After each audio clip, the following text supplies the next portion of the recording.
அதாவது நியூமராலஜிங்கிறது ஒரு அளவுக்கு நமக்கு கிரகங்கள் தான். அடிப்படை ஃபவுண்டேஷன் அப்படிங்கிறச்சே அது அடிப்படையில் கிரகங்களை சார்ந்தது தான். ஸோ அதற்கு தகுந்த நிறம். இப்ப நீங்க வந்து டெய்லி நம்ம வந்து இன்னைக்கு இப்போ 24ஆம் தேதி அப்படிங்கும்பொழுது 6ஆம் நம்பர். அந்த 6ஆம் நம்பர்காரங்க யாரெல்லாம் 24த் பிறந்தாங்களோ, அந்த 6ஆம் நம்பர்காரர்கள் இன்னைக்கு என்ன நிறம் உடுத்தினால் அவங்களுக்கு வந்து அது சாதகமாக இருக்கும். ஒரு முக்கியமான மீட்டிங் போறாங்க. இல்ல ஏதோ அவங்களுக்கு வந்து வியாபாரத்துல ஒரு ஒரு முக்கியமான டெசிஷன்ஸ்லாம் எடுக்கணும் அப்படிங்கிறச்சே, அந்த நிறங்கள அவங்க வேர் பண்ணும்பொழுது, கண்டிப்பா அதுக்கான பலன் இல்லாமல் போகாது. இப்ப பாருங்களேன் 6 வந்து சுக்கிரனோட நம்பர்.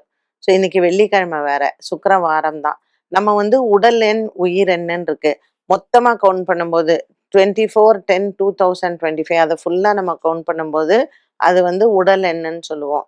வெறும் 24 கவுண்ட் பண்ணும்போது அது உயிரெண் அப்படின்னு சொல்லுவோம். அதனால வெறும் 24 கவுண்ட்டா நம்ம எடுத்துக்கலாம். அந்த 24 வந்து 6 இன்னைக்கு வெள்ளிக்கிழமை சுக்கிரன்.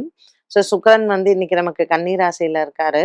ஸோ 24ஆம் தேதி பொறந்தவங்க இன்னைக்கு 6ஆம் நம்பர். இப்ப 24ன்னு இல்ல. அ 6ஆம் தேதி பொறந்தவங்க, 15ஆம் தேதி பொறந்தவங்க, இவங்க எல்லாருமே இன்னைக்கு ஒயிட் கலர் கட்டியிருந்தாங்கன்னா, அவங்களுக்கு வந்து ஒரு நல்ல அவங்க போற காரியம் வந்து கண்டிப்பா சக்சஸ் ஆகும். So the colour psychology and numbers வந்து டெஃபினட்டா it plays a major role தான். பட் எல்லா விஷயங்களுக்கும் அத நம்ம எடுத்துக்கணும் அப்படிங்கிறது இல்ல. நீங்க ஒரு வண்டி வாங்குறீங்க, இல்ல நம்மளுடைய ஒரு முக்கியமான நாளுக்கு, இதுக்கெல்லாம் நம்ம கலர் சைக்காலஜி கண்டிப்பா பார்க்கலாம்.